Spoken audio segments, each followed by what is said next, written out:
মমতা বন্দ্যোপাধ্যায় কংগ্রেসে আসবেন কি আসবেন না, কংগ্রেস কি শর্তে তাকে নেবে কি নেবে না সেটাও জানি না।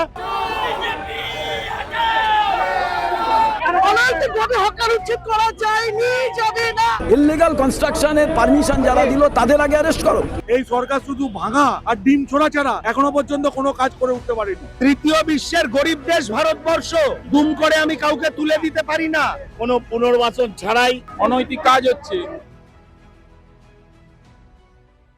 নিটের প্রশ্নপত্র ফাঁস থেকে হকার উচ্ছেদের বিরুদ্ধে রাজভবন অভিযান পশ্চিমবঙ্গ প্রদেশ কংগ্রেস, আর নেতৃত্বে ছিলেন প্রদেশ কংগ্রেস সভাপতি শুভঙ্কর সরকার। সেই শুভঙ্কর সরকার সহ একাধিক কংগ্রেস কর্মীদের একে একে আটক করে প্রেজেন্ট ভ্যানে করে তুলে নিয়ে যাওয়া হলো এবং রীতিমতো এই রাজভবনের সামনে যখন কংগ্রেস কর্মী সমর্থকরা এসে পৌঁছায়, আজকে রীতিমতো ধুন্ধুমার পরিস্থিতি তৈরি হয়। ব্যারিকেড করে দেওয়া হয়েছিল কলকাতা পুলিশের তরফে রাজভবনের সামনে, সেই ব্যারিকেড সরিয়ে রাজভবনের দিকে এগিয়ে যাওয়ার চেষ্টা করছিল কংগ্রেস কর্মীরা। অন্যদিকে পুলিশকেও কিন্তু বেশ বেগ পেতে হয়েছে সেই ব্যারিকেড আটকাতে। রীতিমতো একেবারে ধুমধুমার চিত্র, সেই চিত্র আপনাদের সামনে তুলে ধরবো। তারই সঙ্গে কংগ্রেস কর্মীরা ঠিক কি বলছেন তাদের বক্তব্য শোনাবো আপনাদের। যে হকার কেন জোর করে তুলে দেওয়া হচ্ছে, তাদের সঙ্গে আলোচনা কেন হলো না, এবং আগে এই বিরোধী দলনেতা বলেছিল হকার উচ্ছেদ করা যাবে না, আর ইল্লিগাল বাড়ি ভাঙার নামে গরিব লোকেদের বাড়ি ভাঙা হচ্ছে, অথচ যারা পয়সা আছে যারা এমএলএ তারা যে ইল্লিগাল কনস্ট্রাকশন করে রেখেছে তাদের বাড়ি ভাঙা হচ্ছে না। ইল্লিগাল কনস্ট্রাকশনের পারমিশন যারা দিল তাদের আগে অ্যারেস্ট করো। এবং নিটের এক্সাম, सीबीएसई एग्जाम जो कारचुपी হয়েছে, जो कारचुपी हुआ है वो कारचुपी और जो उसमें आज करप्शन हुआ है, धर्मेंद्र प्रधान को हम लोग रेजिग्नेशन मांग रहा हूँ। साथ साथ में एसेंशियल कमोडिटी का तो आज जो देखे पुलिस का काम किया, हम लोग हमारा काम कर रहे हैं। আমরা তাই রাজভবনে এসেছিলাম, রাজ্যপাল পালিয়ে গেছে। বিজেপির পুলিশের যে তানাশাহি আজকে আমরা তা দেখলাম, তারই বিরুদ্ধে আমাদের এই লড়াই। পুলিশ কি করে দেখি, আমাদের বহু লোককে অ্যারেস্ট করেছে, মেরেছে, এর প্রতিবাদে আমাদের এই অবস্থান। কুশপুত্তলিকা জ্বালালাম এই কারণ যে সব কিছু নাটের গুরুর নাম নরেন্দ্র মোদী, আর তার দুই চেলা, সেই দুই চেলা একজন 1.5 কোটি গাছ কেটে নিচ্ছে, আর একজন सीबीएसई নেটের প্রশ্নপত্র ফাঁস করছে। তাদের বিরুদ্ধেই আমাদের এই আওয়াজ।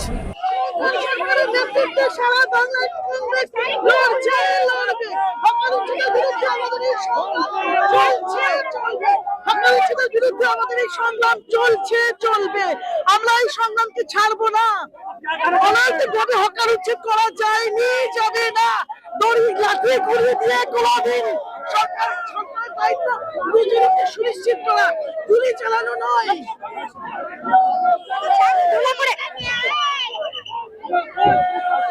আন্দোলন তো আপনারা সকলেই জানেন কেন এই আন্দোলন হঠাৎ করে বিনা নোটিশে কোনো পুনর্বাসন ছাড়াই ওনাদের মন গেল কলকাতা সহ বিভিন্ন স্টেশন ফাঁকা করতে হবে, মানুষের উপকারে নাকি লাগবে, তাই ওনারা গ্রেপ্তার করেছেন, মানে উচ্ছেদ করছেন। তাই আমরা রাজভবনের বিরুদ্ধে পুলিশকে, প্রশাসনকে জানিয়ে কোনো লাভ হচ্ছে না, হায়ার অথরিটিকে জানানো হচ্ছে রাজভবনকে, যাতে রাজভবন তার কথা রাষ্ট্রপতির কাছে পৌঁছে দেয়, তাই জানানো হচ্ছে। প্রথম থেকে আমরা গঠনমূলক সমালোচনা করব এই সরকারের, আমাদের প্রেসিডেন্ট বলেছিলেন, কিন্তু অদ্ভুতভাবে আমরা দেখলাম 1 মাস ধরে এই সরকার শুধু ভাঙা আর ডিম ছোড়া ছাড়া এখনো পর্যন্ত কোনো কাজ করে উঠতে পারেনি। শুধু সরকারি তো করাচ্ছে, ইনডাইরেক্টলি সরকারি করাচ্ছে, ডিম ছোড়া আর ভাঙা, এই এখন এই একমাত্র সরকারের কাজ, এখনো কোনো গঠনমূলক কাজ হয়নি। আমরা তাই তীব্র প্রতিবাদ জানাচ্ছি, আগে মানুষকে সঠিকভাবে পুনর্বাসন দিক, তারপরে হকার উচ্ছেদ করুন।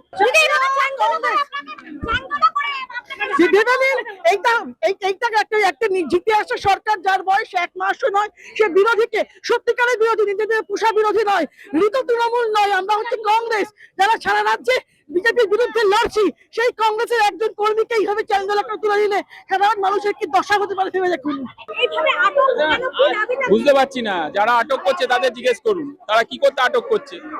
তারা তো এতদিন আটক ছিল 15 বছর ধরে, তা আবার কংগ্রেসকে আটক করতে হবে কি জন্য? আমরা তো হাল হকিকতে কথা বলতেছি। শুভঙ্কর সরকারের নেতৃত্বে নিটে সিট করেছে, হকারদের বুলডোজার চালাচ্ছে, অনৈতিক কাজ হচ্ছে, সমস্ত জিনিসের দাম বেড়ে আছে, নিটে সিট করেছে, তা বলবো না আমরা? তাই তো বলতে এসেছি। কি দাবিতে আপনারা আজকে রাজভবনে এসেছিলেন? এভাবে একের পর এক কর্মীকে আটক করা হলো। বেআইনি জমিতে কেউ যদি ব্যবসা করে সেটা নিশ্চয়ই অপরাধ, কিন্তু তৃতীয় বিশ্বের গরিব দেশ ভারতবর্ষ, দুম করে আমি কাউকে তুলে দিতে পারি না। তার পরিবার, তার বাচ্চাটা, তার বৃদ্ধ মা বাবা, তাদের বাড়িতে কাল থেকে কি করে হাঁড়ি চড়বে সেটা সরকারকে ভাবতে হবে।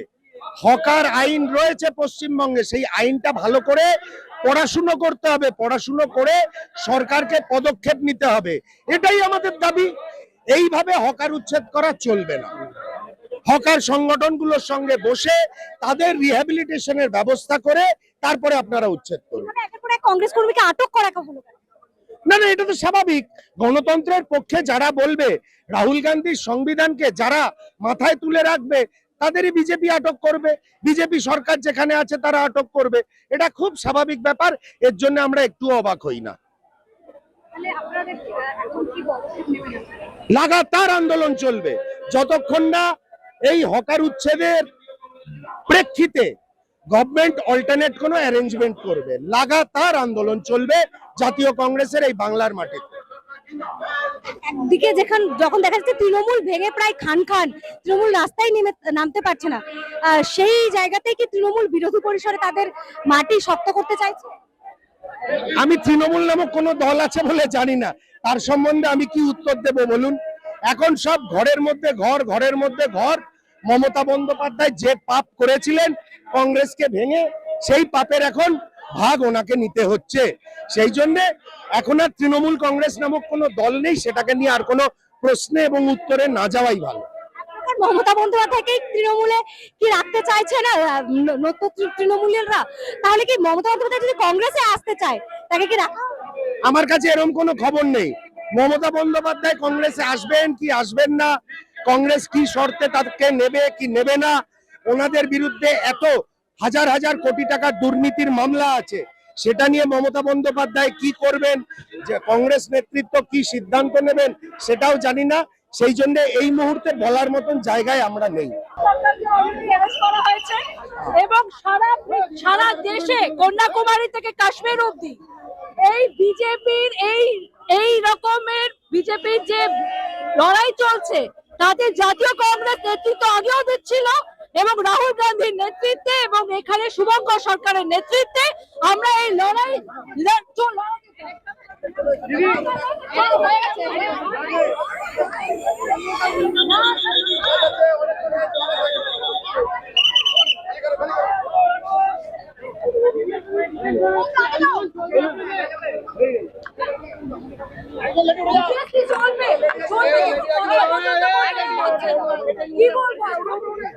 আমাদেরকে আটক করা হয়েছে যে আমরা গরিব ভাই বোন, আমাদের হকারদেরকে এভিকশন করা হচ্ছে, তাদের জন্য বলতে এসেছি।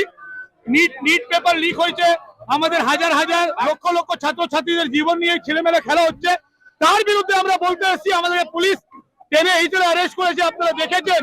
কিন্তু এই পেপার লিকের বিরুদ্ধে, এই হকার এভিকশনের বিরুদ্ধে আমাদের সংগ্রাম এইভাবেই চলবে।